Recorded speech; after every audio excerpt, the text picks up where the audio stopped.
Brigadier General Jamangile, the Chaplain General of the South African National Defence Force, will now lead us in scripture reading and prayer.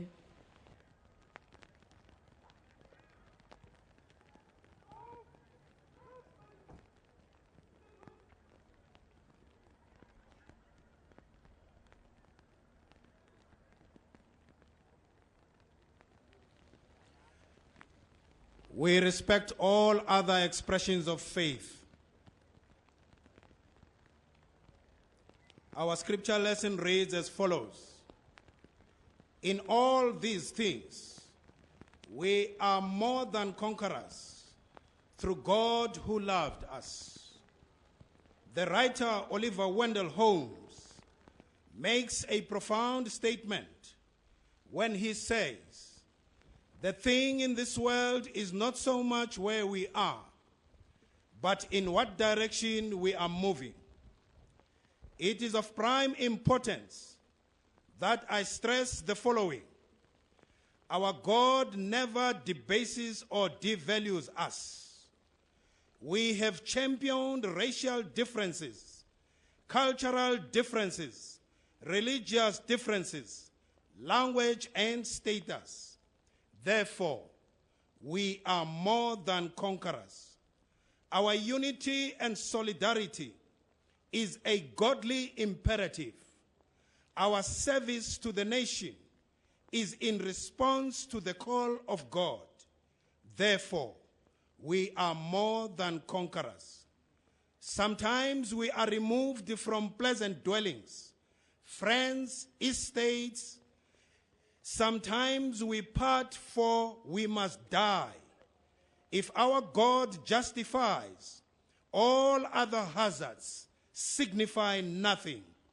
None can take God from us. None can take us from God. Therefore, we are more than conquerors. In conclusion, we have above overcome. We have exceedingly the best of it. Overwhelming victory is ours. We are preeminently conquerors. We share in the conquest of God.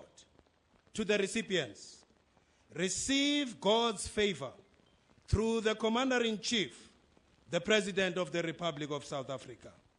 Let us pray. With thanksgiving and gratitude, now we commend this parade unto your throne of mercy. God bless our Armed Forces Day. Amen.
President Zuma is now requested to perform the presentation of honors and awards.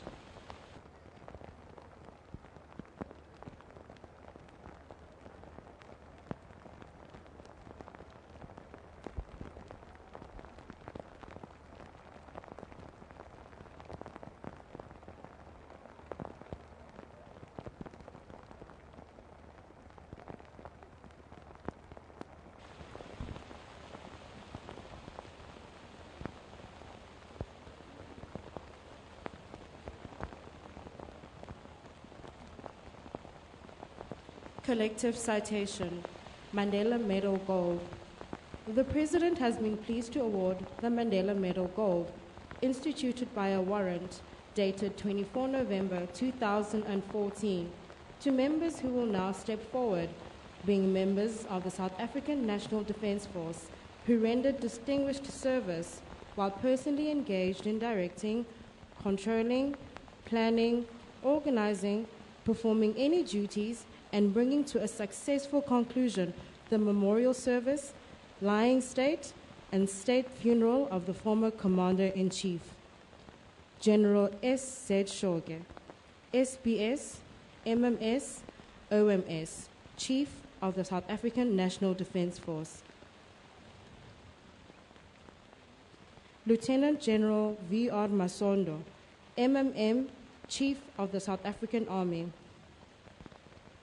Lieutenant General A.P. Sidibe, DMG, MMS, MMB, CSTJ, Surgeon General.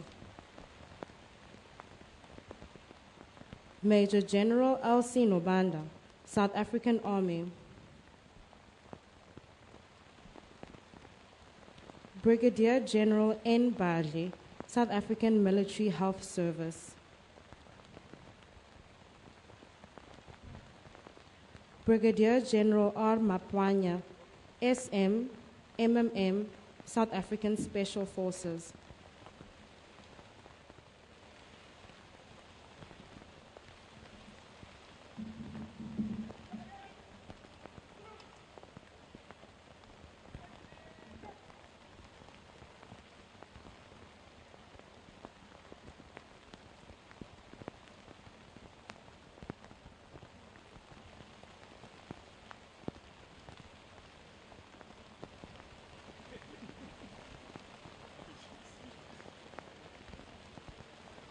General Shoge.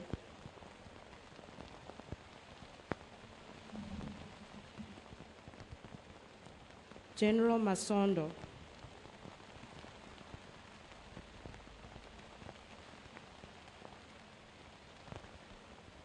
General Sidibe.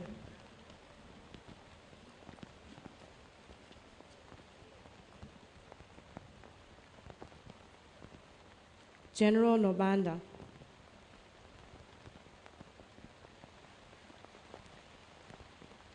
General Badley.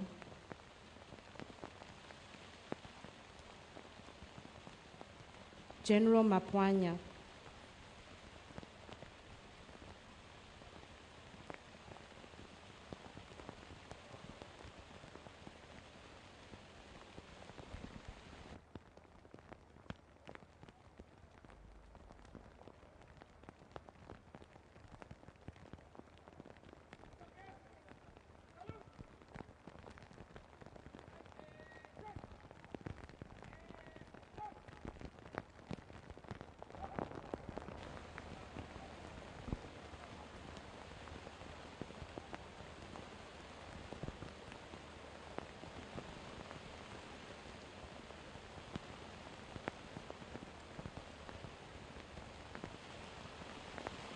Lieutenant Colonel W. Sono, South African Military Health Service.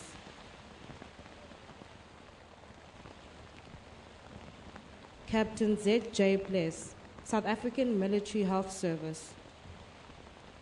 Captain B. Juele, South African Military Health Service.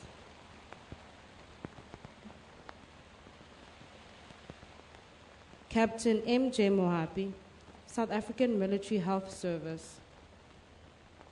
Captain N. Dunuka, South African Military Health Service.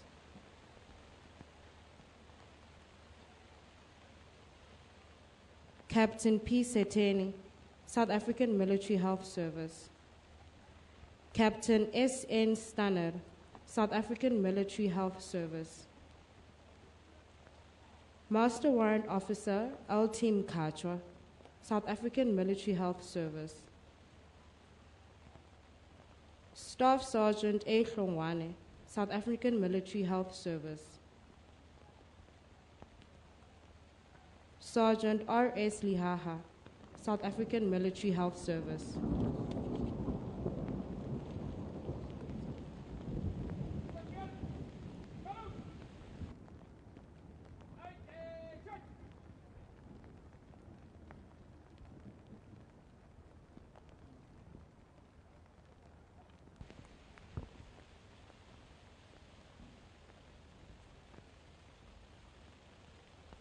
Lieutenant Colonel Sono,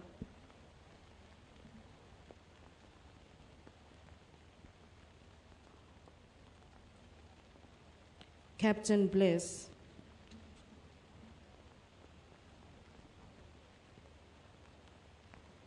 Captain Juele,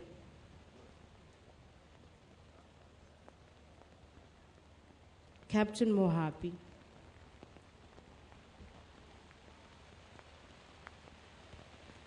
Captain Dunuka,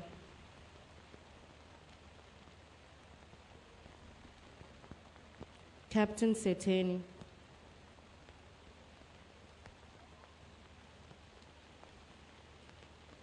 Captain Stanner,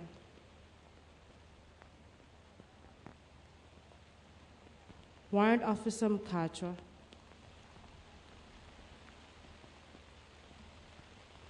Staff Sergeant Hlongwane,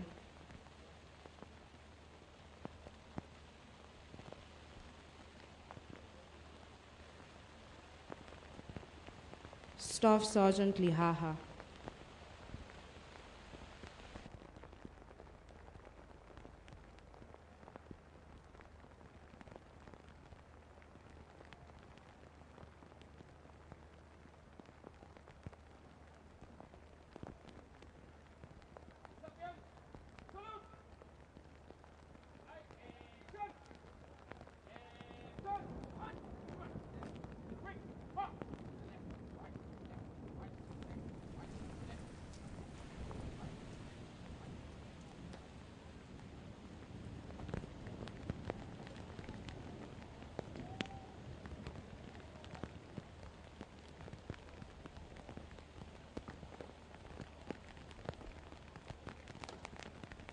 Brigadier General J.T. Rakau, retired, MMB, PSC, South African Army.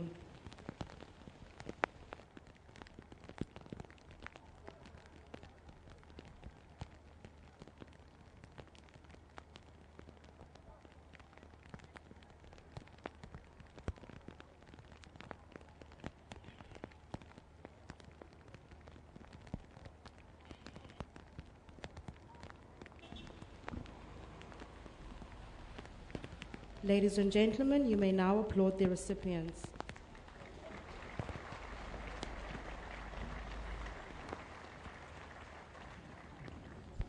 Ladies and gentlemen, that concludes the presentation of honors and awards.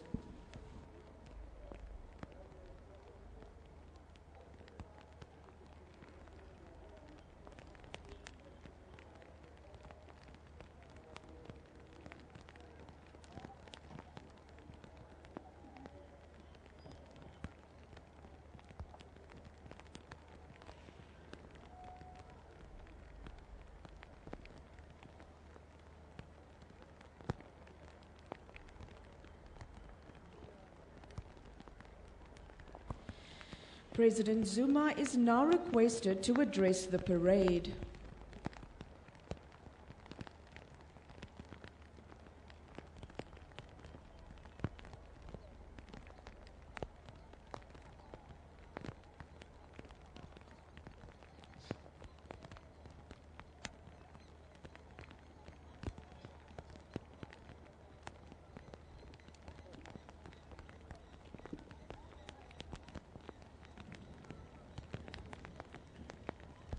The Minister of Defense and military veterans, the Premier of the Northwest, ministers and deputy ministers, members of the Executive Council, Mayor of Tlokwe, and councillors, Secretary for Defense, Chief of the South African National Defense Force, generals, admirals, officers, warrant officers, non-commissioned officers, members of the parade, members of the diplomatic corps, distinguished guests, fellow South Africans. It is my singular honor today to join you for the third celebration of Armed Forces Day. This is a very special day.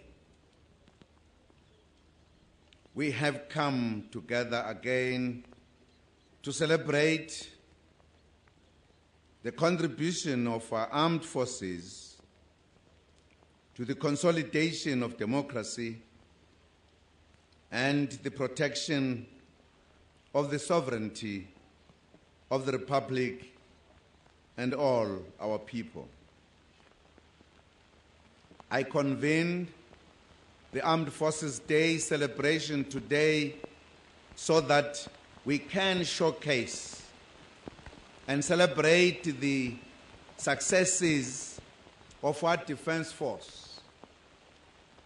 The success of our defense force means safety and security for our people, as the South African National Defense Force exists to protect our people and our borders. This year is extra special because we also celebrate the 21st anniversary of the existence of the South African National Defense Force. Compatriots, this day, the 21st of February, which is also the anniversary of the fateful sinking of the Mandela ship, killing more than 600 black soldiers who had enlisted as a labor corps for the First World War.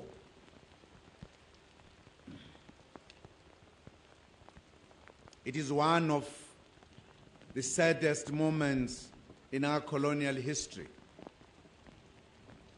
On the ruins of the Mandela and the racial discrimination of the era,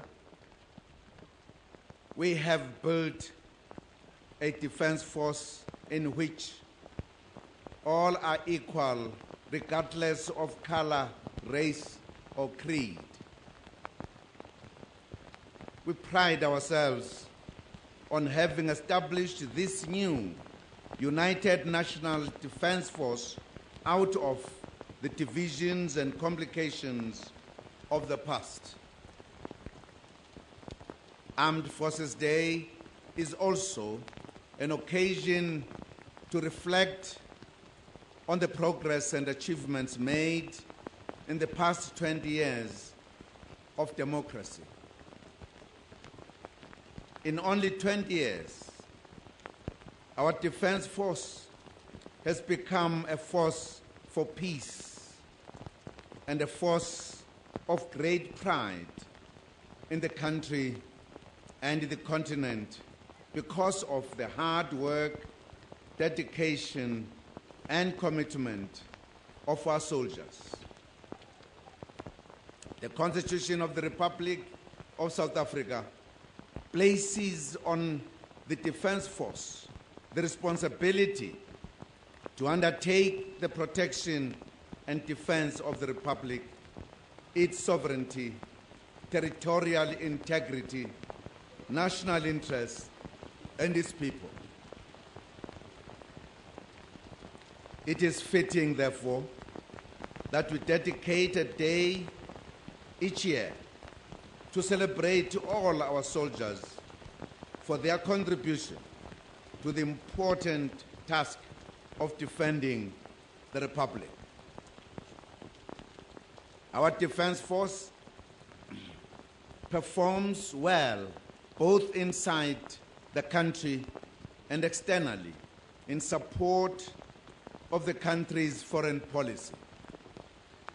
Here at home, our men and women in uniform continue to inspire our nation through providing much-needed assistance and support in communities that are faced by natural disasters.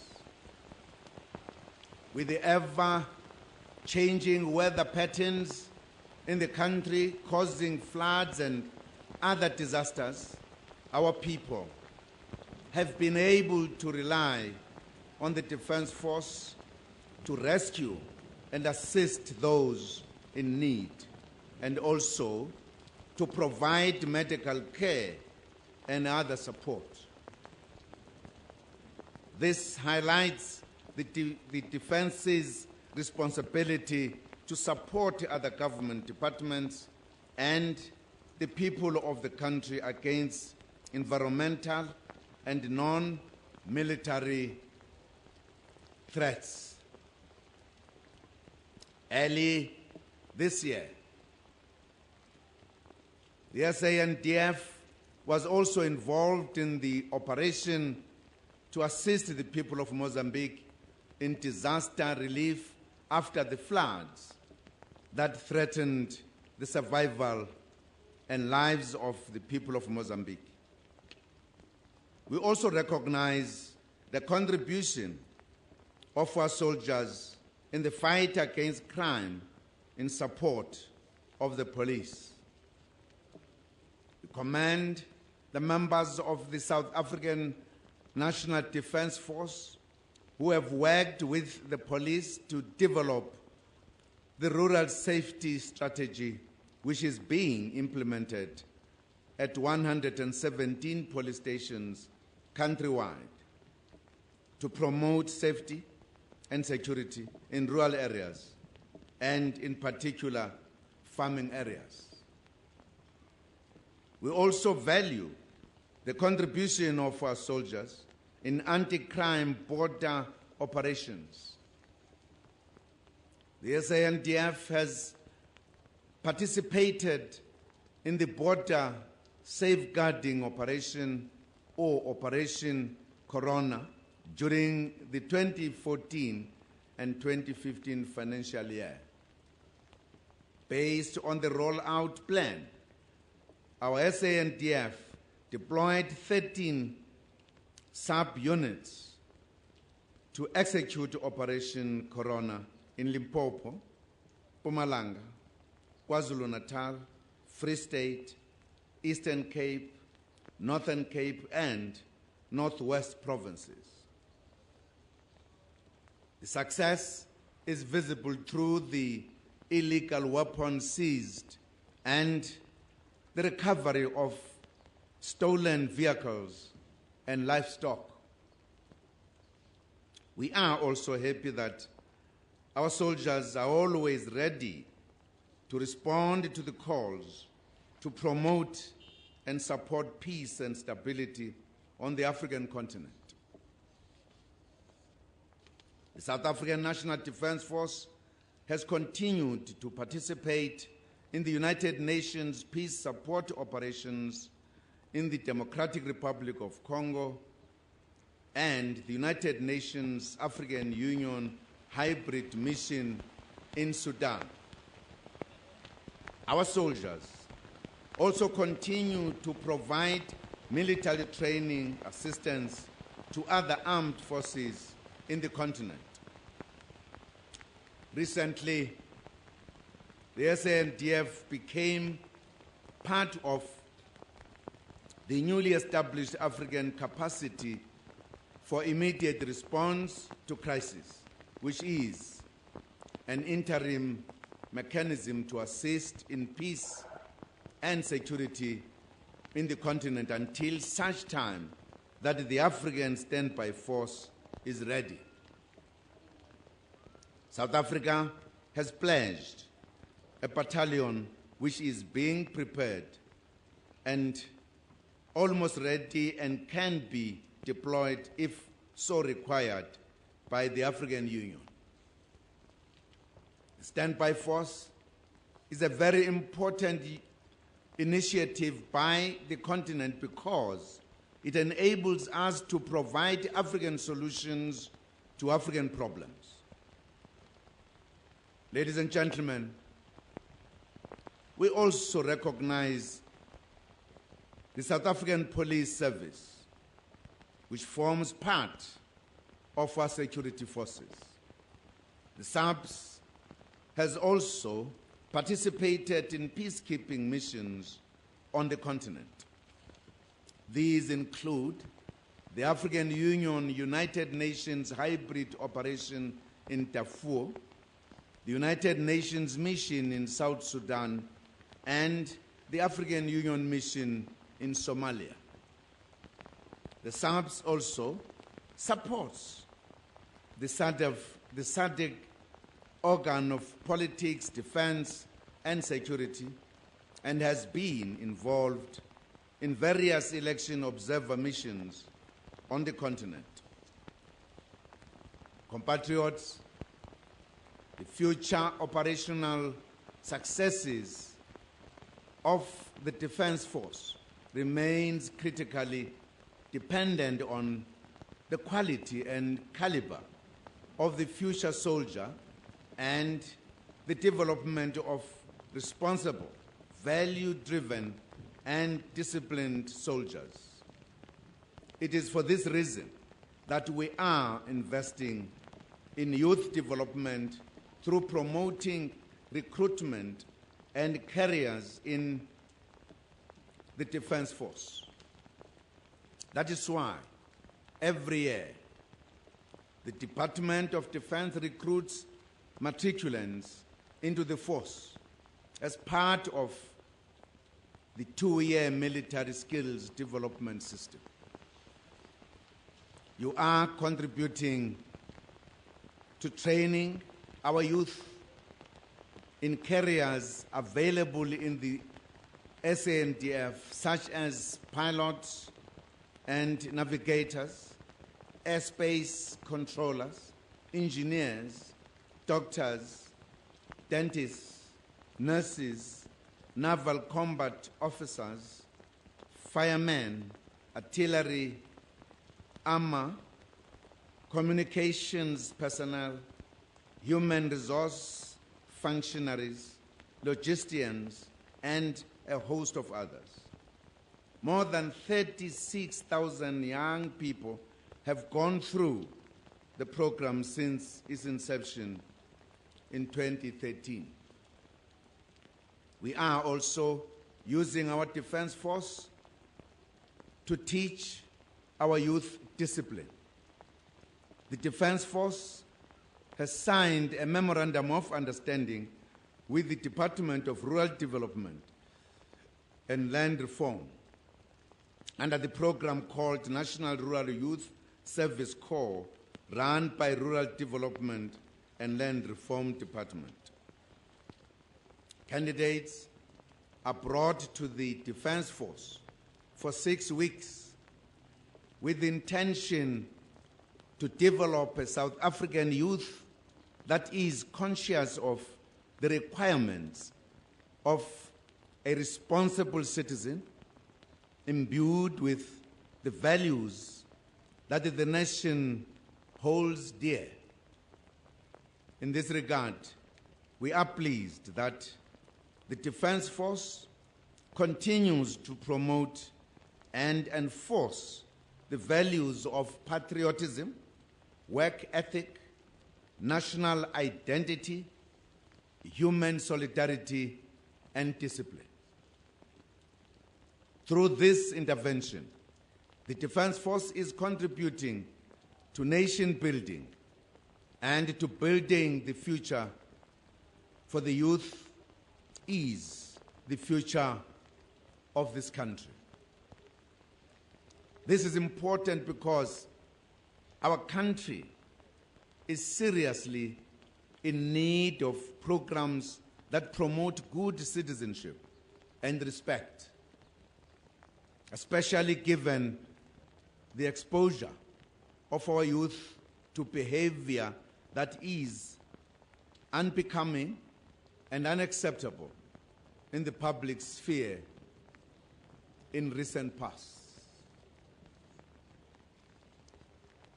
Our Defense Force should represent the ultimate in discipline and uprightness so that we can use our soldiers as examples of how a true South African should behave in our country. Armed Forces Day is also about showcasing our equipment and resources and exhibiting our capability. The Defense Review has outlined what needs to be done to further enhance the capability of the Defense Force. The implementation of the review will give our Defense Force the resources to fulfill the mandate domestically and beyond our shores. We congratulate all members who have received medals today. Continue working selflessly in defense of your country and people. Fellow South Africans, as we celebrate Armed Forces Day, we should pause as a nation to remember our men and women who have fallen on duty. We salute them for their dedication. May their souls rest in peace. Our thoughts are with all affected families.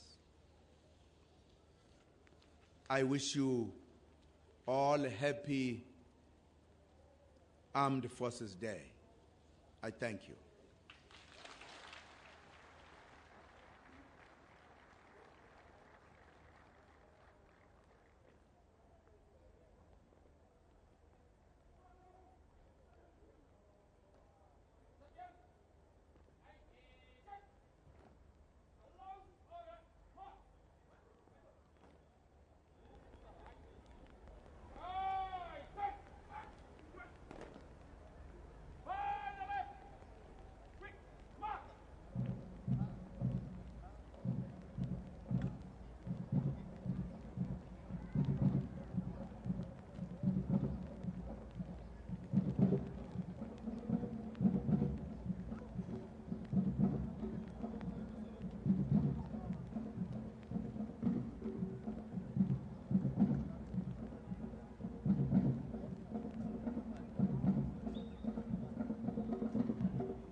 Ladies and gentlemen, the ceremonial handing over of the South African National Defence Force flag will now commence.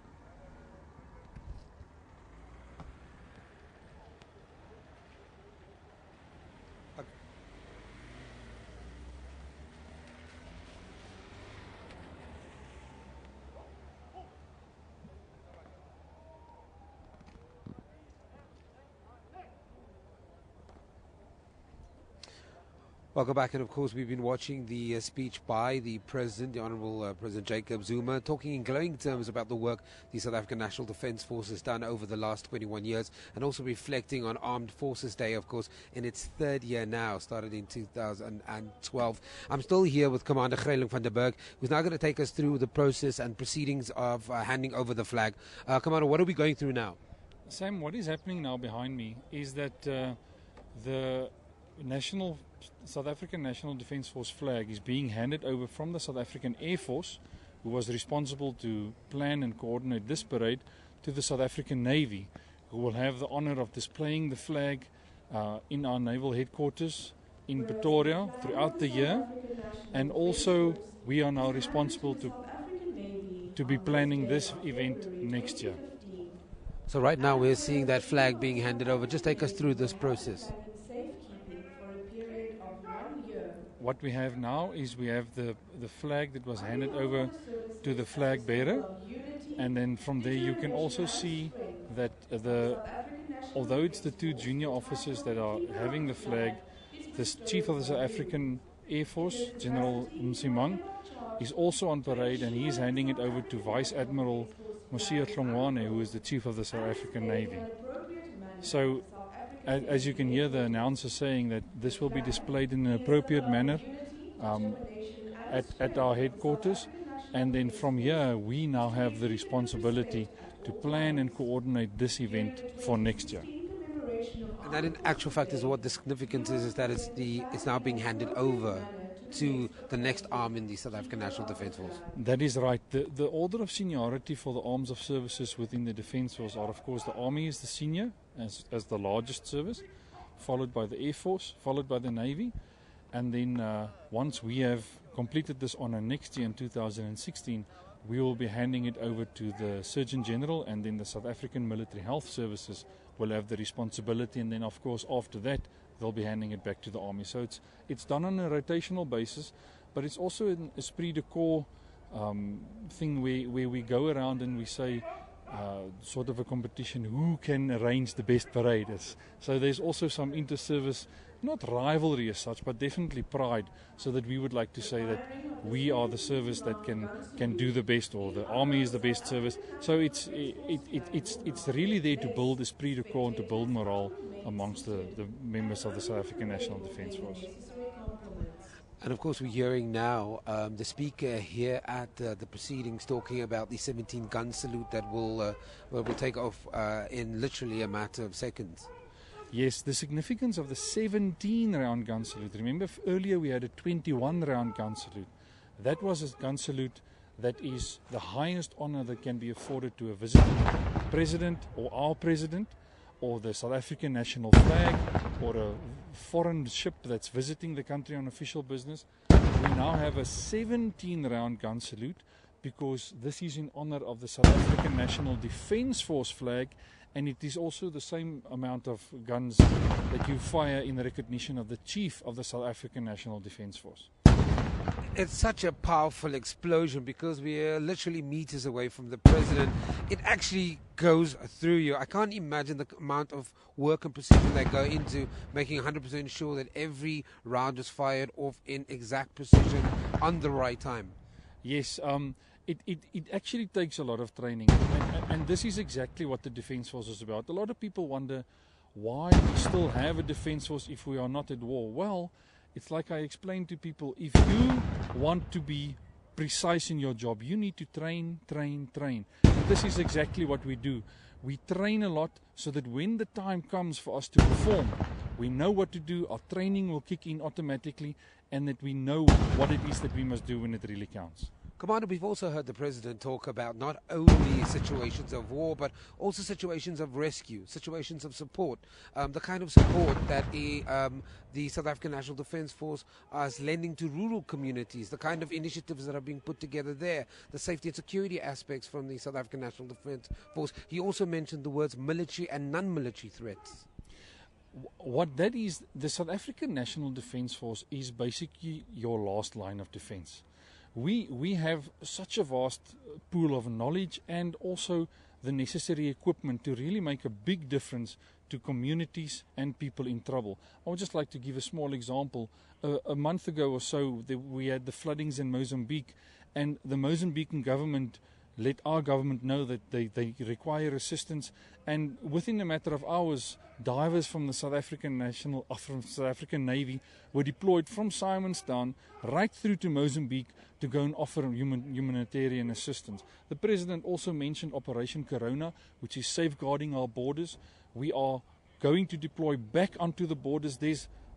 South Africa has very big borders.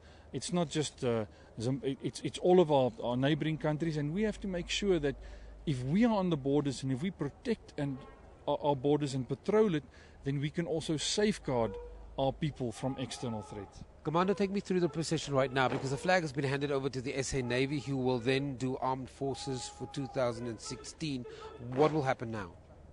What will happen now is the ceremonial part with the National Ceremonial Guard is finished for now. They will be withdrawing temporarily from the parade, and what we will be having now within the next few minutes is a ceremonial march past by the four arms of service. It will, as I mentioned earlier, it goes according to the seniority of the service. So the Army will be leading, followed by the Air Force, followed by the Navy, and then we will be followed by the South African Military Health Services. Once the members have marched past, we will then have the mechanized column. which is a group of 83 vehicles from all of the arms of services, and we will also have a ceremonial flypast by the Air Force of various aircraft. So the public is really in for a visual treat in the next few minutes.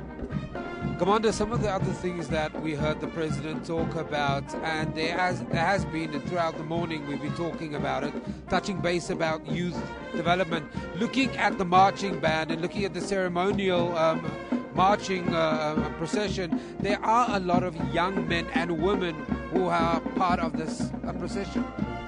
We are constantly trying to renew the Defence Force. The Defence Force is a job for young, fit members who can serve their country with passion, dignity and professionalism.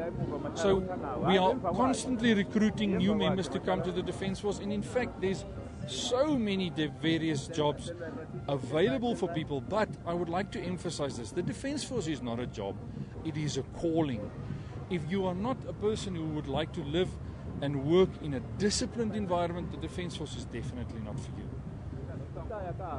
Okay, so right now on our visuals, we've just seen the marching band exit. You've mentioned that, of course, this is where the visual aspect, the visual treat will be taking part now. And this is really what, over the last couple of days, we even heard the President mention the importance of Armed Forces Day in recognition of the work that the SANDF is doing.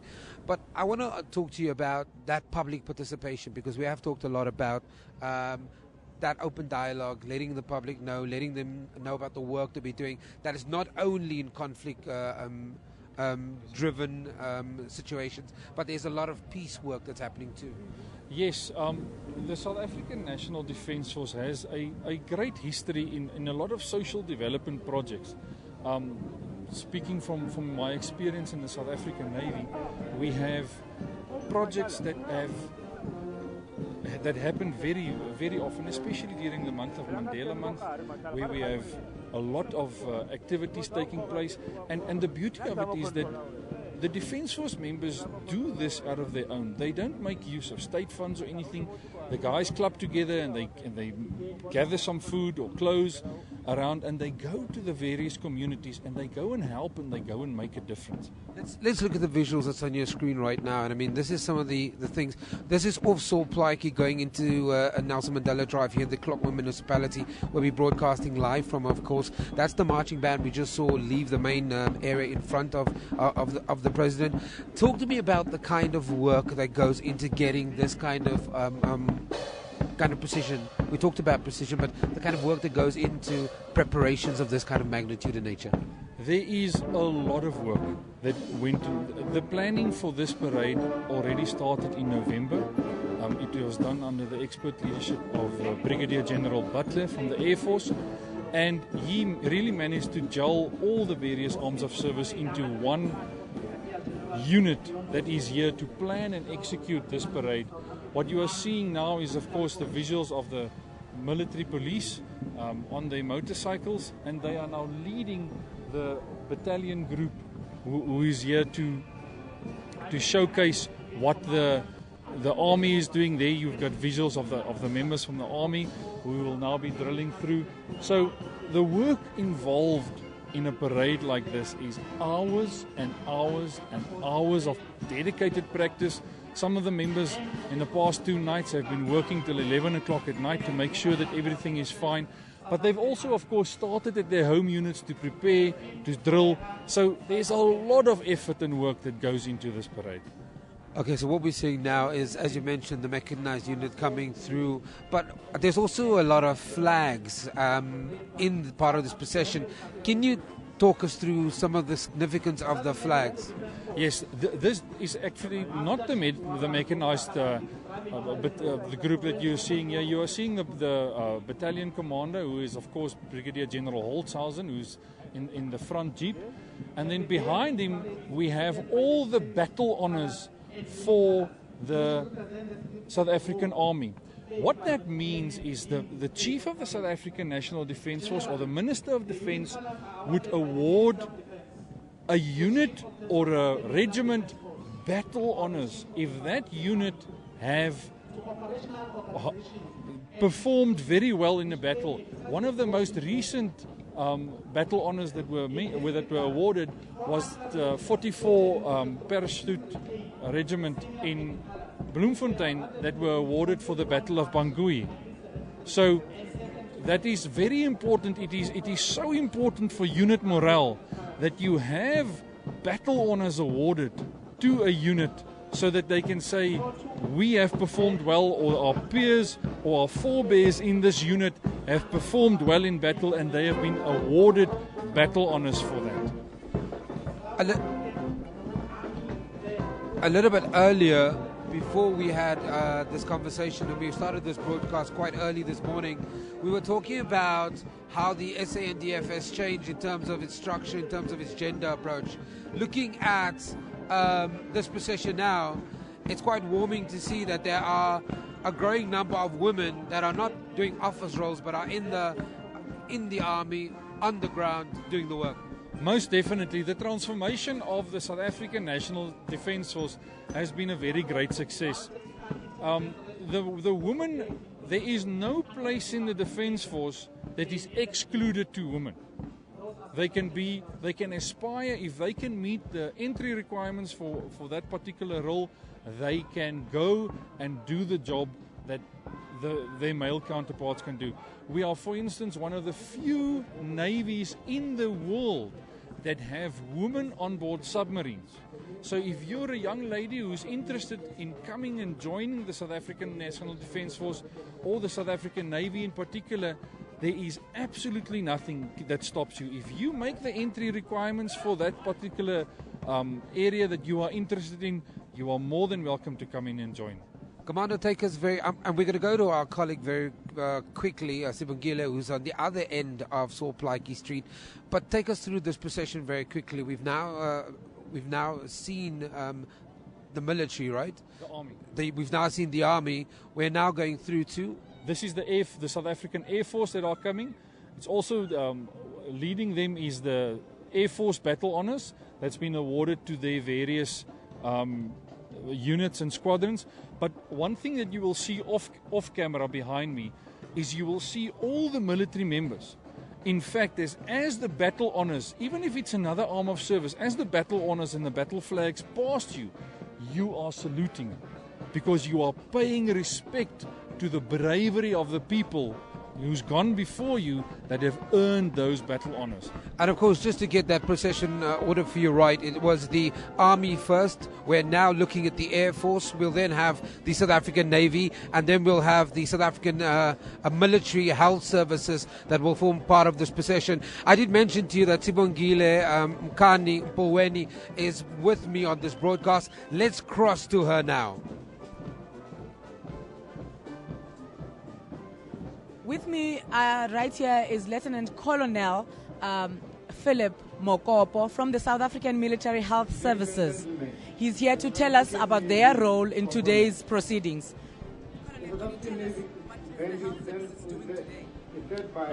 Thank you, ma'am. Our role today pertaining to the Armed Forces Day, we have contributed a company consisting of 96 members from the South African Military Service. 70 of those personnel is males, 26 of them is females. They are part of the parade, and the parade commander from the South African Military Health Services is Major Seiso. Then the master warrant officer of the parade itself is our member, of which is warrant officer Baude Mutsamai. And your role within the four services of the SANDF, what do you do? Our role as the South African Military Health Service, we are actually the people who are providing comprehensive health to all the arms of services and their immediate family members. We also provide health services as well, to the presidential team. We've got a unit called the PMU. We also deal with family members of the serving members. We also provide that comprehensive medical health, and we also do a health assessment test as well to help with the recruitment purposes for the Department of Defense, to make sure that the people that we are recruiting into the system, they are G1 K1. It's a medical category that we use to make sure that the people are healthy, who can contribute towards the entire defense force medically. So What are those requirements? What age should you be in order to qualify? For members to qualify, our target focus is, the young generation between the ages of 18 and 22. With the prerequisite, of course, they must have a matric, having passed matric, competently so. What subjects in matrics? Maybe maths? What subjects? Ma'am, if you look at our human resource, recruitment plan, we've got various career opportunities within the South African Military Health Service. We recruit people like doctors. For you to become a medical practitioner within the Military Health Service, the prerequisite thereof, you would need to have mathematics, you would need to have, science, and you must have passed, all other subjects, competently, obviously very good. Other disciplines as well, we've got nurses corps as well. Those are the people who are in the hospitals and the military health clinics under the area military health formation. So we've got a variety of disciplines medically so, and we've got social workers, we've got engineers as well.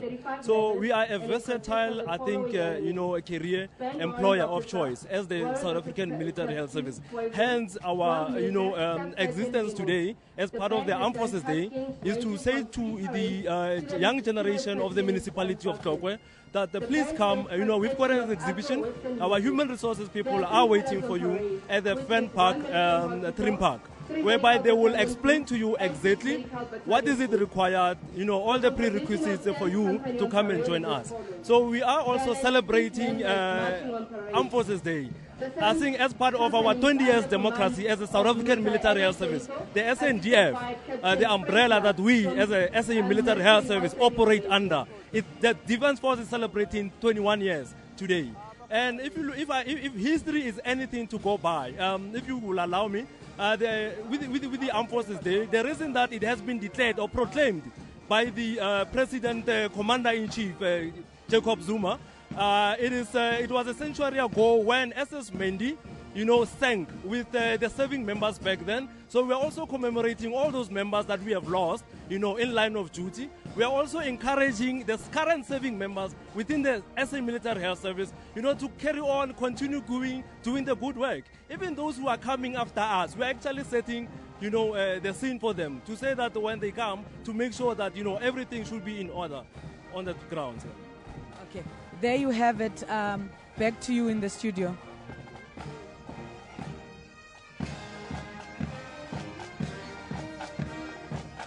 Okay, we will.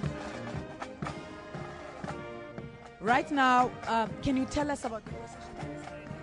Okay, in front of me now, the procession that is currently, on the march is the South African Military Health Contingent in a form of a company that I've just alluded to in my earlier interview.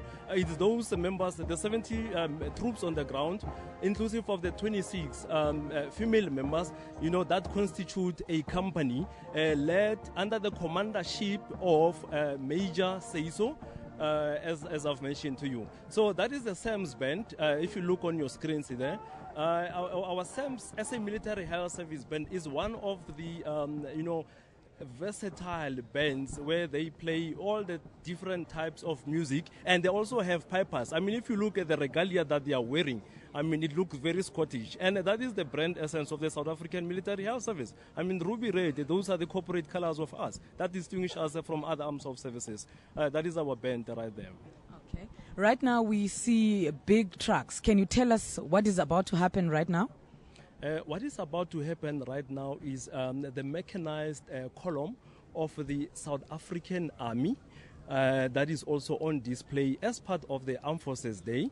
To showcase, to the community of Tlokwe and to the South African public at large, to say that, this is the equipment, that we as the military, we are using to make sure that the sovereignty of the country is well protected. And in essence, ma'am, we are saying that, we are a capable South African National Defence Force. Hence we are, and, showcasing all this equipment that is you're going to see right now. It's a motorcade. They're going to be, driving on until to the fan park. So hence we're saying we're inviting, the public to come and have a view of this because of this is your defense force. We have brought it to you as the public of South Africa.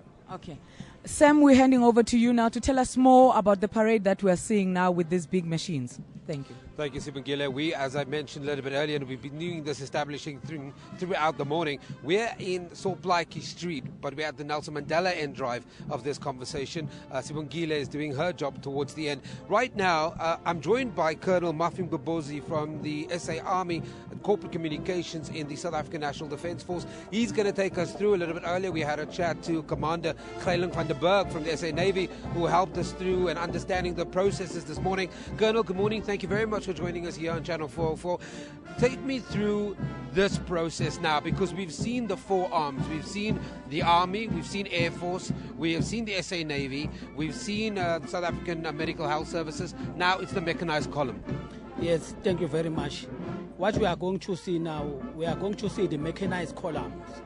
The mechanized columns, when it comes, is going to be led by the mechanized commander, which is Lieutenant Colonel Maso from Artillery Regiment. He's the commander there.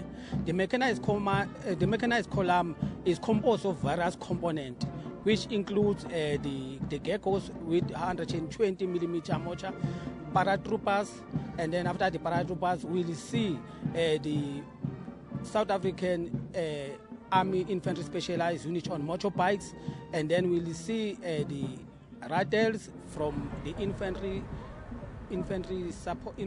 formation, and then after that we'll see the armor, the roycats, and then we'll see the ZT3s, we'll see even the Oliphant tanks, and then at the end of the columns we'll see the artillery capability, which is the G5 and the G6 and the other capability of the artillery formation.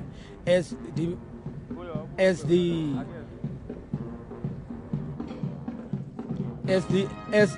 column going to move through. Okay, Colonel, let's hand over to my colleague Sibongile quickly. Sir, can you tell us about the planes that are flying over? The aircraft that you see there is the Cessna Caravan. Three of them in front, and at the back you have the PC-12. They are all from the 41 Squadron in Air Force Base Waterkloof, stationed in Pretoria. What is their significance here? What are they telling us? Basically, the three aircraft, they are all flying in formation, and what they're doing then is just going to come and make a fly past here. Those are the transport aircraft, light transport aircraft. Basically, they can also be used for paratrooping and also for transportation of generals and VIP guests. Are those the aircraft that transport our ministers? No, definitely not. Those aircraft have been long in the service now. They are used for generals, just for transportation in and out of Pretoria. Tell us more about the Air Force's involvement in this gathering today. Yeah, I think they actually made a huge effort to come and do a fly past. As you can see, the three aircraft and the PC-12, they're all the Air Force is making a huge role here, and you're going to see they're going to have a lot of aircraft, lots of fighter aircraft, helicopter aircraft, and fighter jets. Is there a reason why they're flying in that particular manner? Basically, those are the type of formations that we use for occasions like this, where we need to display the skill of our Air Force pilots, their formation skills, especially in this type of weather conditions. Tell us about career opportunities within your department. In terms of my department, I'm actually a pilot, and I'm a fighter pilot there in Air Force Base Makaro in Limpopo. You have a lot of opportunities. Anyone is welcome to join the Defense Force. All you need is just C symbol in mathematics and in science, also English. And then you have careers ranging from engineering and lots of things. Engineering, can become a pilot as well, and also navigators for those who would love to fly but don't necessarily possess the skills to be a pilot. Okay, tell me about these two giants that have just flown. There's the C-130s. They are stationed at 28 Squadron in Air Force Base Waterkloof as well, in Pretoria. They are used for, there's a medium transport aircraft used for transportation of troops. They can also be used to paradrop armament, food supplies, medical supplies. They're also used to drop paratroopers in case you want to insert a hostile enemy situation where aircraft cannot really land. There's another 3 coming. Can you tell us about those? That is the Hawk Mark 120. That's the aircraft that I fly there in Makaro. It's stationed in Makaro, flown by 85 Combat Flying School. Those are basically the jets that we use to train. It's called leading fighter training. It leads you into before you fly the Gripen, the front line fighter of the South African Air Force, you get to fly that. All the things you can do there, it's used for close air support. It can also be used to do pre-planned slides. Tell us about this one. That's the future of the Air Force, ma'am, I must say. In front there is the President's presidential jet, the Inkwazi. Stationed also in Waterkloof. It is also escorted by two fighter jets on each side. The Gripen leading fighter training I was speaking about from Air Force Base Makaro. All right. We've seen all those aircraft flying, led by the presidential jet flying past. Now we're expecting more flights to come in the next 5 minutes. Can you tell us about the last one that is about to come? Okay, the last flight is going to get me from ahead of us. Is going to overfly the podium. You're first going to see the BBJ, which is the presidential jet, the one I've mentioned, the Inkwazi, flown for the president. It's going to come and fly over us, and after that we're going to have the Hawk formation. The 3 aircraft is also going to come and fly over us, and after that you're going to have the Gripen. It's going to come in 4 ships, 4 aircraft. It's going to do a bomb blast. I think that's something that's going to be worth seeing.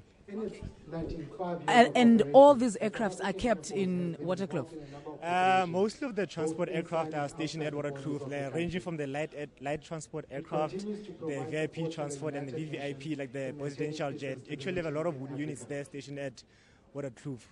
From the BBJ, the Cessna Caravans, the PC-12s, King Air, the C-130. And what are their functions? Most of them, they're the transport aircraft. Like I said, ranging from transporting troops from one point to another, para-dropping, transporting the president, the ministers of defense, and the generals. And we saw in Mozambique and Malawi, were any of these flights used? The C-130 was used to go and transport the troops there, and also drop of medical supplies, food supplies. Those are the 2 aircraft that came in. They're extensive. They're actually used a lot in the DRC to transport equipment up and down the country. But the ones that were mostly used, because when you have water and you cannot land there, you need stuff like you need aircraft like helicopters, the Oryx and the Augusta 109. They are the ones that are mostly used in those type of situations in order to go in where any other aircraft can land actually between trees and everything. The C-208 Cessna Caravan based at 41 Squadron Air Force Base Waterkloof in Pretoria is a utility transport aircraft and has been in service since 1960. That we have. Yeah, I think what you want to say, you call them fighter jets, man. Basically, we have the Hawk. That's like the leading trainer into the fighter line.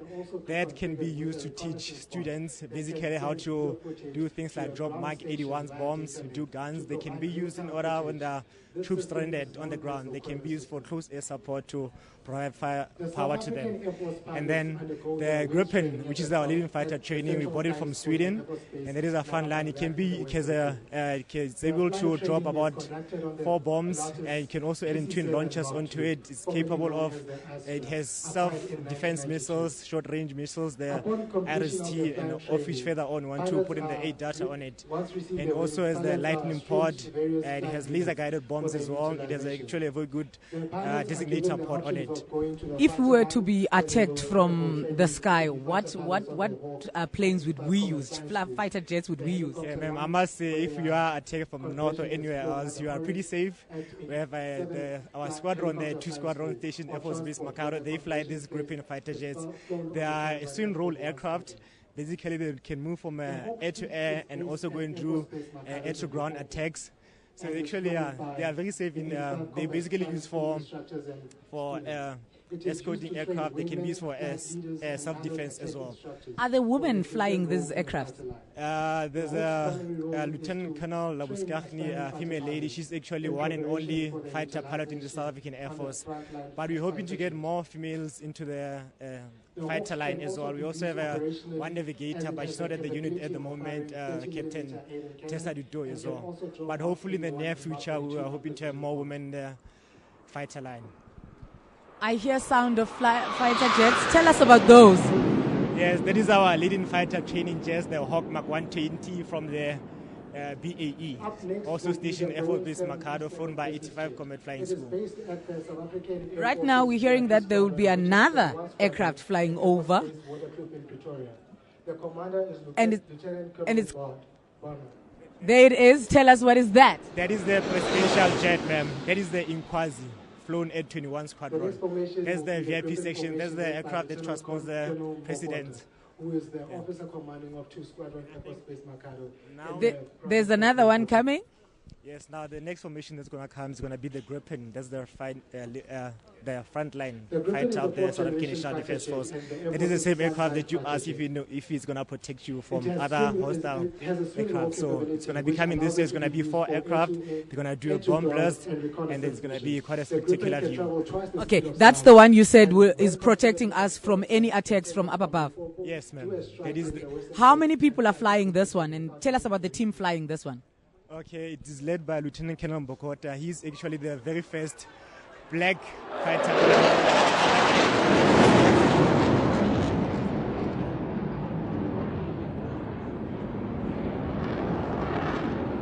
That is very, very scary. It's not that bad, man. It's not that bad. Are they dropping anything? No, likely not.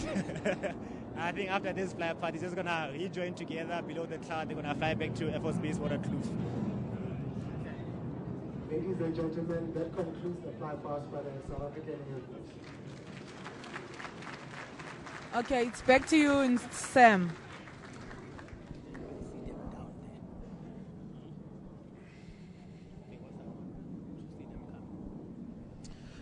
Okay,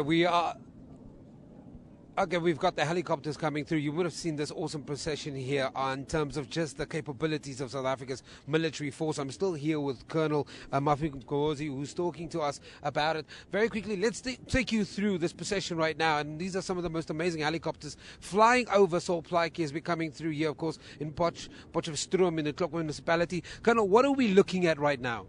Now we are looking at the helicopters, which is flying, which is having the helicopters from South African Air Force, and then there, if you see we have the Oryx, which is flying, and then if you look, that one which are painted white is used in the United Nations, and then we have the Roy Falk, the one which is white is the Roy Falk helicopter, which was used last year to destroy the M23 in DRC. We are talking about capabilities, and one of the things, and I think South Africans do know, that South Africa at one point, we were manufacturing our own, the Roy Falk, for example, was produced here. We do talk about the capabilities of production here. We at one point were manufacturing, we no longer manufacture. Yes, what can I say is that we are still manufacturing most of the ammunition. In particular, if you were going to see the column, the mechanized column, most of the vehicles on the column, they are manufactured here in South Africa. The Rattle in front there is manufactured here in South Africa. The Oliphant tanks here in South Africa, the G6 is here in South Africa. Most of the army equipment and other equipment, if you mentioned the Roy Falk, they are manufactured here in South Africa. Take me through this mechanized column. I mean, what we are seeing is this is the final stage of the procession this morning. How would this ground vehicle be used in assault or in a peace mission? Okay, if you look, the first vehicle there, we call it is a command radar. It's used by the commander who is commanding the mechanized forces.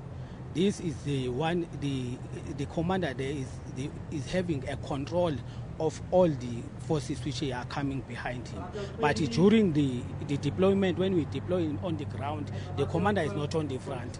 There are other infantry fighting vehicles, the Rattle, which are going to be in the front, and the commander will be behind them so that he can be able to command them.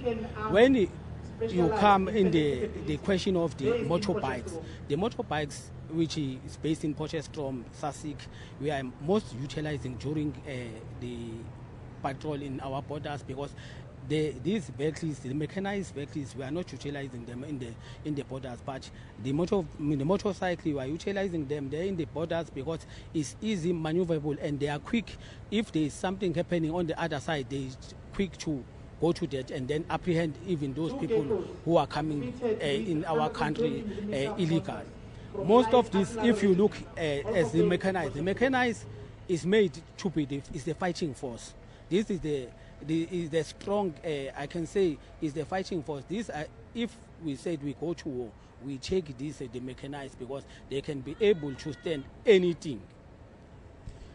We saw the first two geckos passed by. We're now looking at we're still looking at the mechanized column.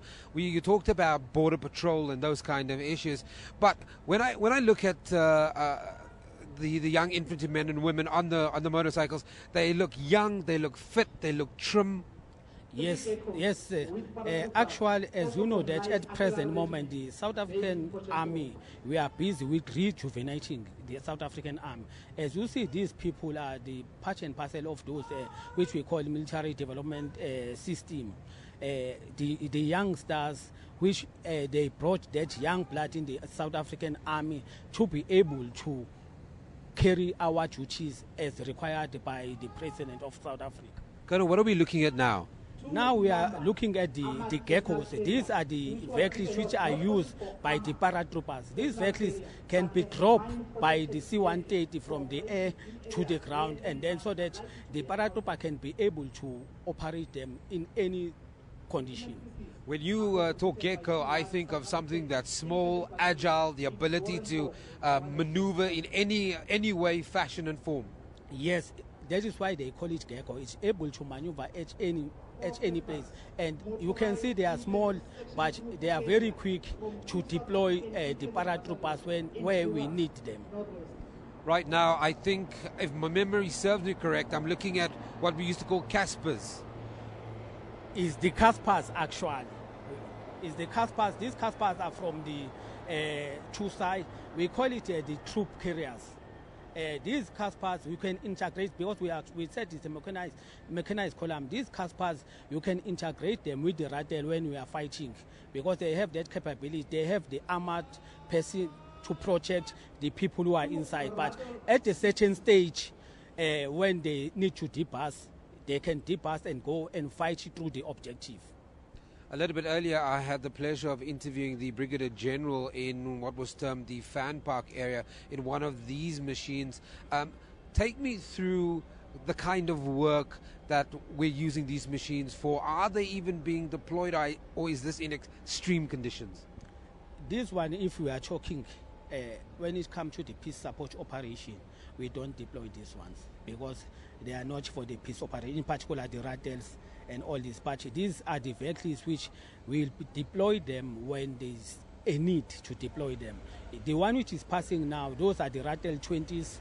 If you look at the rattle 20s are used by the infantry. We call it the infantry fighting vehicles. It protects the infantry. They can fight through the objectives and then without anything happening to those people. But they are carrying troops inside at a certain point, because even if you are fighting, you have to fight through the objective, but you need the troops who's going to clear the objective. Those people, they can clear the objective. The one which is passing now is 81mm mortar rattle. Is having the mortar. Those, we use it for covering our troops when they are advancing against the enemy. We don't talk a lot about intelligence. We don't talk about the kind of intelligence that goes into these operations. And one of the things, and I think everybody who's watching these visuals now will be seeing the headgear with the comms sat, or whatever you want to call them, communication technology on the headgear. We don't talk about intelligence. What kind of intelligence goes into organizing, whether it's for peace, whether it's for conflict? If I can say easy, is that whenever you go to war, we will never go to war without getting the intelligence. Because if the intelligence is not there, it means your troop, they won't know the enemy, what the enemy is going to do. All these vehicles which are here, when we are going to the battle, they will need to have intelligence. The intelligence is going to give them the information to know the capability of the enemies, so that the commander can be able to deploy in the right position. Without intelligence, these mechanized vehicle or the army won't be able to operate. That is why it's important to get intelligence. Even in our internal operation, the border, we need intelligence so that we can be able to deploy people where in the right place so that they can be able to apprehend those people who are coming inside our country or those people who are smuggling our vehicles outside the country. Yes. We're right now, and I'm listening to the speaker talking about radar and talking about early warning detection systems and those kind of things. Yes, if you look this one, the one which is passing now is a other people they call it Camerpert, is a radar detection system. It's from the anti-air defense. This is being used to detect the aeroplanes which are entering without authority, so that it gave the early warning to the people, the one behind now with those 35 millimeter more, that they must be ready that if the enemy aircraft is approaching. As if the commentator have said now that this Tutwa is the one of the radar which have been deployed in Juba, in Sudan, to help with those with the enemy, to detect the enemy flight all those there in Juba. And as you mentioned, Colonel, that the Camelpert, as it's known, the radar system, is used in conjunction with the following vehicles we are seeing right now. Yes. It's used these vehicles which are coming, they are showing the 35 millimeter anti-air gun. These guys who are here, without getting the early warning, they won't be able to deploy.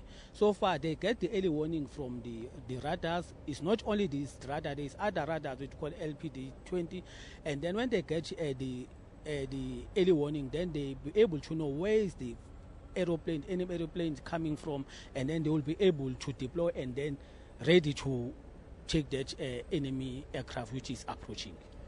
Colonel, you get the sense that from this parade here in Potchefstroom that South Africa is very well defended and has the capability to defend itself very well. Is that the correct sense, or are we a case where you're showing us what you've got, but we need more budget to buy more toys and better equip our toys? Yes, sir. We are showing you as the President said, today we are coming to show our capabilities. Armed Forces Day, we must show the public what we have. That as South African National Defence Force, we are ready for anything which can happen in our country, and we are ready again to assist our neighboring country and the continent when there is need coming. As we know that we are deploying in other countries. Yes. So what are we looking at now? Now what we are looking at is the ZT3 anti-guided missiles. This, we call it anti-tank guided missile, is from the armor regiment. This ZT3, we use it to pinpoint tanks and enemy hard and point target. This ZT3, the only thing is that they only firing on the line of sight. This is ZT3s. The one thing that's becoming apparent to me and everybody's watching, that you've got for a job, you've got a vehicle, or you've got an infantry, or you've got a solution. Yes, what I can say is that if you look, all these vehicles, I have mentioned that infantry, we have the armor. All these vehicles, they need people behind to be able to operate. Am I looking at a tank? No, what we are looking at is the Roycat now. The Roycat, we call it as a Roycat, is a reconnaissance vehicle. We use this vehicle to do aggressive reconnaissance against enemy target. And then if you look this Roycat, it can be able to operate. They operate independent, and then they also give the flank protection. If the convoy is moving, they can give the protection from the flank or from the rear where you can deploy, and they are able again to collect the intelligence information about the enemy capability, and then they will send to the commander so that the commander can know how to plan when there is approaching or is going to attack the enemy. Colonel, can you expand a little bit on what you mean independently? If I'm saying independent, we are seeing there are 4.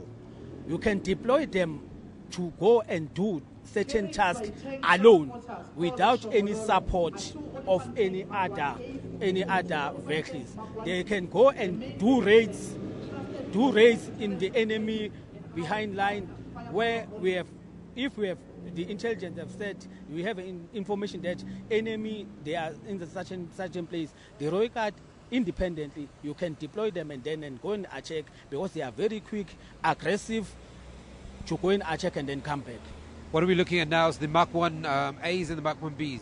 These are the Mark 1 A's Elephant tanks, which other people they always say tanks fight tanks. This is the firepower of ours. If you can see them firing the enemy when they are coming, maybe they are a squadron or they are a regiment, they coming advancing, the enemy just surrender because of the firepower they have.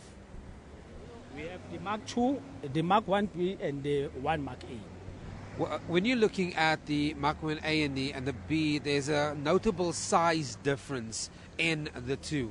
Yes, there's notable size. The Mark 1 is not that big, but the only thing which is important is that there is that Mark 1 and 1 Mark B, there is some things which have been upgraded from 1 Mark B and from 1 Mark A, we upgrade to 1 Mark B. There are certain things which 1 Mark A which does not have.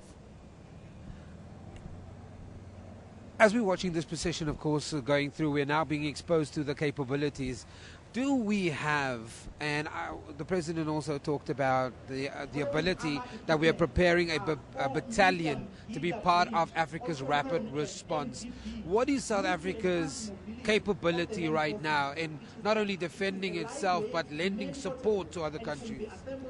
What I can say is that the South African National Defence Force, when it comes to deploying, we are ready that we can deploy at any time, as the President has said, we can ready to deploy at any time to assist to bring peace in Africa.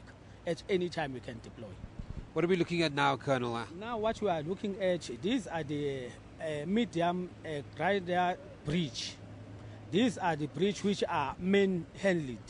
These bridge are used to enhance the mobility of our troops. If we find that there is an obstacle on a certain place, we'll be able that our people will be able to build that bridge so that our forces can pass, the mechanized forces can pass through. This bridge, it can carry that elephant tank, the weight of that elephant tank through. I'm listening to the speaker now, and she's talking about floating devices that can help our troops in beach approaches. Can you take us through what that entails? If you look, this one is a folding floating bridge. Folding floating bridge. We use them to cross. If we came to the river obstacle, we launch these ones, and then after that, what is the mechanized force, they will pass through that obstacle. In particular, when we have the river obstacle, which is not small river, the big rivers. Yes. It's interesting that we have, in terms of where we're positioned, we can listen to what the speaker is saying, and he is announcing the vehicles as they're coming through the mechanized column. One of the things that the speaker just talked about is the mine vehicles. How much work are we doing on the continent, for lack of a better description, in terms of mine clearance? I can say, as when we deploy our troops in one of these countries, if there is a need for our engineering to do some mine clearing, we send those engineering to that mine clearing in those countries. But most of the time is that at present, although we are deploying, our engineering capability to deploy at present is to assist those countries to be able to build their capabilities. In the coming of the mine clearance, we also deploy them when we only deploy them when there is the need for clearing the mine. Yes. I'm hearing the speaker talk about front loaders, and we've now obviously gone past the attack vehicles and the peace and security vehicles. I see there are some more vehicles coming up. But in terms of kind of building, kind of assisting, how integral are the machinery we're looking at now? The machinery which we are looking at, the speaker have said that this machinery which we are looking in this engineering machinery, it enhances the mobility of our troops. If the mechanized troops, they are advancing and then they find that there is some obstacle, we will call the engineering, but under the protection to clear those obstacles so that our vehicles can be able to move forward. That is why most of the time the engineering, they are always there. It's either they are going to clear mines, if there are obstacles which need those engineering, it will come and then it will be able to move those obstacles so that our forces can be able to pass. And now we're talking, and obviously now we're seeing vehicles that are direct ground support. Actually now the one which is here is the vehicle of the artillery vehicles. The artillery, most of the time you can say, before you attack, you have to soften the enemy. These vehicles are going to come, the G6 and the G5s and the MRL, 1-2 MRL, multi-launch, multi-MRL. Those are the vehicles which we use to soften the enemy so that when our forces move through, we will find that the enemy is no longer strong as it was strong. If you look now, this is we call it a 1.127 MRL multiple rocket launcher. It's the one which we use when there is a need. It's having 40 barrels. If it shoots, the enemy you know that enemy is being softened. And our forces, when they arrive, you'll find that they won't have any problem to run through the enemy forces.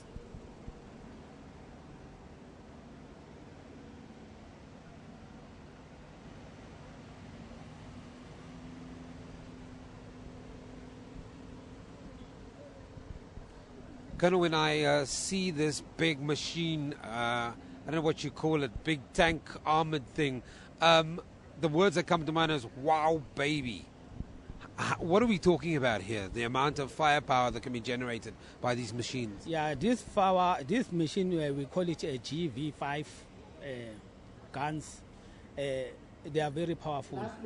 And when it's artillery vehicles, as I've stated that their aim is to soften the enemy. If the enemy attack, we use this one. It's the one which first, before anything we do, we'll do the pre-bombardment in the enemy with these artillery vehicles.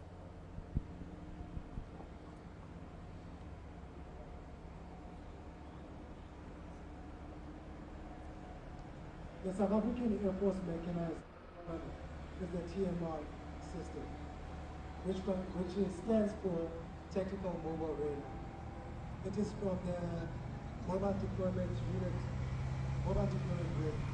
in Pretoria. It's used for aircraft detection with an identification credit for... When it's here now, it's all, with the mechanized column which have passed now, the G6 is all the Army capabilities. After the Army capability, there will come now the Air Force capability, yes, which is used for the radars. Yes. And this is what we were talking about a little bit earlier, about the heart of the intelligence, making sure that we can find or hear or see any advancing enemy approach. Yes, even this one, they even be able to detect the aeroplane, the enemy aeroplane which is coming to our countries. In a deployment, Colonel, where and how would these machines be used? Are they the first line of deployment, or would they be used at some stage in that deployment? What is happening is that most of these vehicles, if we are talking, we don't deploy these on the front. We deploy at the rear of the forces so that they can be able to get the information so that our forces can be able to operate. Another thing is that if you see these machines, it needs protection. They don't have any weapon system. That is why we don't deploy them in the front. We deploy them at the rear so that they can be protected, be able to be protected by our own forces. These ones, as the commentator have stated, that these are the boats which is used by our Navy to patrol our seas, so that we can be able to know that against anti-pirates and against the ships which are not allowed to come to our water space. The one which you see now, the grey one, we call it the Namakura. This we even assist our sisters in Mozambique to deal with the pirates along our coast. How much work? At some point, piracy was a massive issue, not only for South Africa but for a lot of countries. How much work is still going in and patrolling the borders, or has that been downgraded? That alert status? No, I can say, sir, the South Africa, in conjunction with this, with other SADC countries, Mozambique, Tanzania, which are along the sea, we are still working together with those countries to be able. Someone can say there is no longer pirates, but it's because of our forces patrolling those oceans to make sure that pirates does not have the upper hand. That is why I'm saying that at presently we are still assisting each other in patrolling our sea. Yes. Let's quickly talk about one of the other arms of the South African National Defence Force, which is the South African Military Health Services, and the fact that that is now a supporting unit to all the arms. It used to be every arm of the South African NDF had its own military services, but it was now incorporated under one hub. Yes. What I can say is that even if it's like that, if you have seen now moving all these people, they need to be supported, and supported medically and otherwise. If you look at the support of the medical during the battle, you know that we will have casualties. And then when we have casualties, we'll have those people to be able to be evacuated from that place. That's why you find that the mechanized column, it includes again the South African military services, because they are the part and parcel of the people who's going to be able to see that our soldiers are not sick, are fit, all those things. And then when they get injured, or they will be able to evacuate from the front and then to take them to the rear, so that they can get help and then sent to the hospital if there is a need. Part of this mechanized column that we're seeing now is the support services. We talked about it a little bit earlier, talking about clearing obstacles if there's an advancement. How critical is the support services in peace missions, in missions of conflict, in making sure that you have the technical support in terms of whatever is on the cards for as a deployment? Yes, sir. The most important thing is that all the equipment, even if you have your car, you have to do maintenance. That is why we need to have this technical support. Without this technical support, it will be very difficult. Even when we are deploying Ops Corona, we are deploying outside the country, we have that capability so that we can be able to service and to maintain our cars. It's very important. For the mechanized column, the mechanized forces it's very important that you must have the technical support, because they are heavy on the technical, on the support of the mechanical support. That is why you find that each and every deployment we do, we have the technical service. Thank you, Colonel. Thank you very much.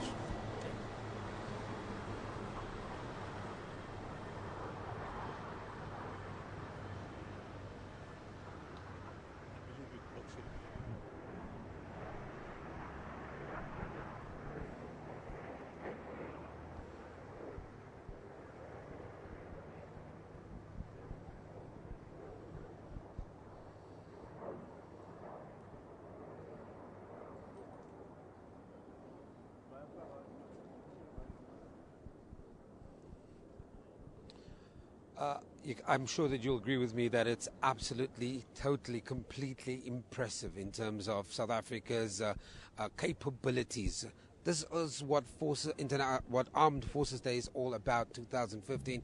We know that it was started in 2012 by the Honourable President Jacob Zuma, and it's all about exposing our capabilities, firepower, our equipment, and choices and opportunities within the South African National Defence Force. I'm now joined by Brigadier General Cobus Butler, who is the Chief Executive of Arms of Forces Day, and he's going to share some insights into this day.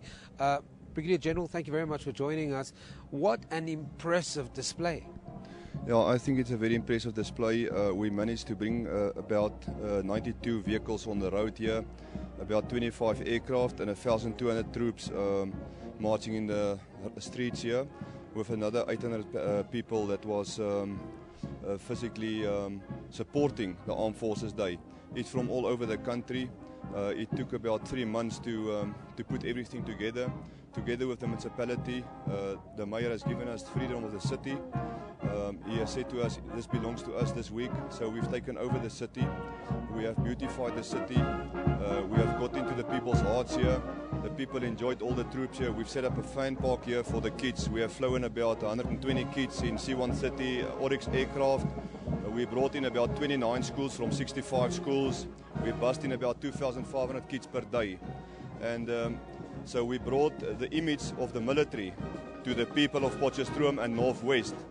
And it is the idea to bring the kids back into the military so that we can make them use to the military. So I think for this town and for the military, we just got together and we brought the image to the military. Brigadier General, let's talk about that image very quickly. You've been stationed here over a week. You've opened your gates on Wednesday. And as you've mentioned, those numbers have been coming through, interacting with various personnel in various capacities. How important is it to not only show the seriousness of the South African National Defence Force and its arms, but to also show the excitement, the opportunities, the career potential of going into the forces? Yeah, I think it's extremely important. If you take Mozambique and the people that we've rescued from Mozambique, and you see ladies that were pregnant, how we saved them. I think that is the good part that we must bring to the kids. We have to get the right kids, the right people into the military, and I think that is the idea. It's not to just show the force, it's really to show each and every piece of equipment that we've got, and from that equipment the kids can see what their skills will be, and they can make a decision on whatever a pilot, navigator, an engineer, a medic, a doctor. So I think that was the good of this all for the week. Let's focus on that good for a little bit longer. It is about exposing them to the opportunities, and yet for some reason, although the Armed Forces Day is now in its third year, we're still struggling with perceptions about the South African National Defence Force. Brigadier General Kolani Mabanga, earlier when I spoke to him, talked about that this is a place where you can meet your professional aspirations, where you can have a career. It's not only about infantry and men fighting, it's about doctors, it's about intelligence technicians, you name it. I think everything that you meet in the military, you find the equal into the civilian life. You can study a degree in the military. You can decide which degree do you want to study.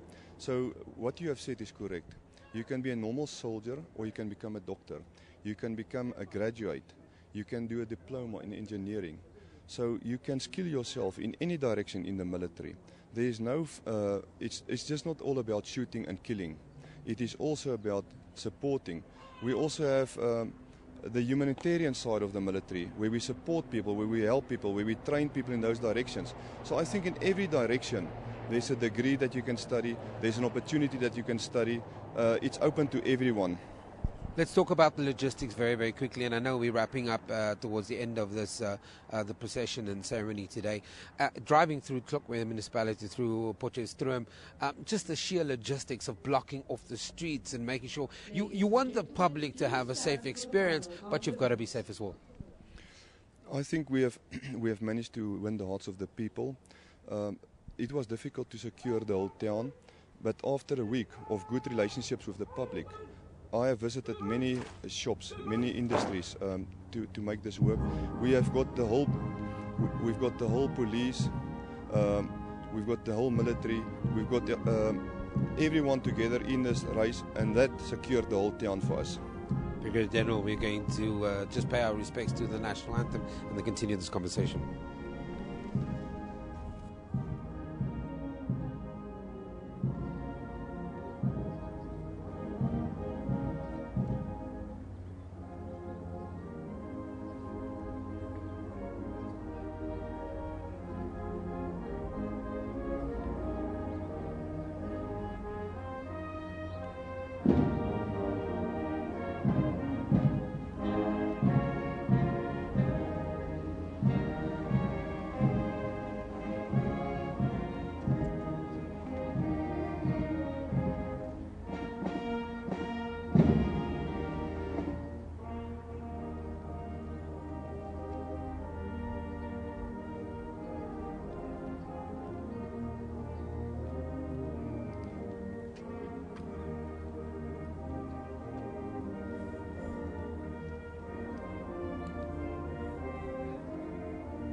And of course, that was the closing off of the ceremony. We've just seen the President Jacob Zuma, along with the chief of the SANDF, General Shali Shoke, and of course with the Minister of Defense and Military Veterans, Nosiviwe Mapisa and Kakula, leave the podium. And of course, the Commander-in-Chief presiding over today's awarding of medals. It's also the culmination of the closing, of course, of a week-long event where it's called Armed Forces Day, where the SANDF has been interacting with the public, understanding and maybe learning more about us as ordinary South Africans, and we learning more about them, the kind of work that they're doing. It's not only conflict-driven work that they're doing, but it's also peace missions, as you would have heard the President talk about. And he did mention quite a couple of things. He was quite glowing in his address and talking about some of the success stories like Mozambique, the fact that we are preparing a battalion as well. There's just so many things that the President touched on, and some of the things that I think we will also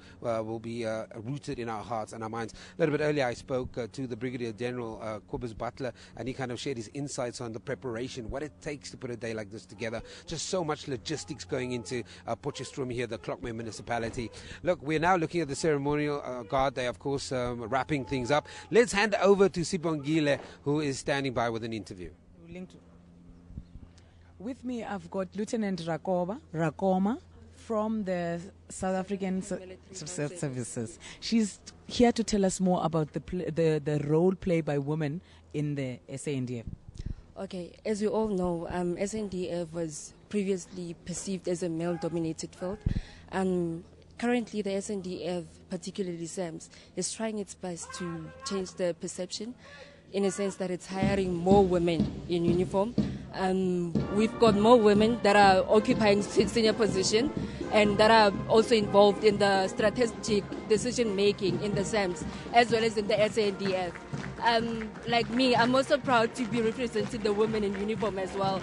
We've got female pilots. We've got a female paratrooper, which is based in 7 Med. Her name is Corporal Ngwana. So the SANDF in a whole is trying its best to uphold and upgrade and empower women in uniform. Yes. Thank you. That was our women in the SANDF. They are encouraging more women to apply within the SANDF. Back to you, Sam. Thank you, Sibongile. It's been a live broadcast here from Potchefstroom in the Clockway municipality. 2 hours just outside of Johannesburg. We really got to see the value of what the SANDF is putting into our country, the work that they're doing. Right now, of course, it's the closing procession. You would have seen the ceremonial guard wrapping up today's event. And those visuals, I must tell you, are absolutely spectacular. Saw Plaatjie Street, just off the top of Nelson Mandela Drive. That's where we've been broadcasting live from. Heads of state here, of course, also some senior managers, members within the SANDF being here for the Commander-in-Chief presiding over the main event, of course, which is Armed Forces Day. Let's just touch on very quickly on some of the things that the President mentioned in his speech. He talked about safety, talked about the fact that this is also the 21-year anniversary of the SANDF, which of course is a very important milestone, in fact, that we spoke about. He talked about building a defense force that everybody is equal in. He talked about the capabilities, reflecting on the achievement over the last 20 years. In that when he was reflecting, he also talked about success stories of Mozambique, talked about the work that's happening in Congo, in places like Somalia and across the African continent. He talked about opportunities in supporting community initiatives. He talked about the work that they're doing in attracting the youth and the rollout of that youth development project from a rural perspective. He talked about the military and non-military threats, the kind of work that the SANDF has been doing. So there's just so much that was addressed in the President's speech. And of course, as you know, the flag was officially handed over to the SA Navy. They will now carry the baton from next year onwards. It started in Pretoria and Atteridgeville, then moved to the Free State in Bloemfontein. We now find ourselves in the northwest in Potchefstroom. Then we're off with the SA Navy for the next Armed Forces 2016. But from Armed Forces 2015 Day here in Potchefstroom, from us, it's a wrap. Let's go back to the studio.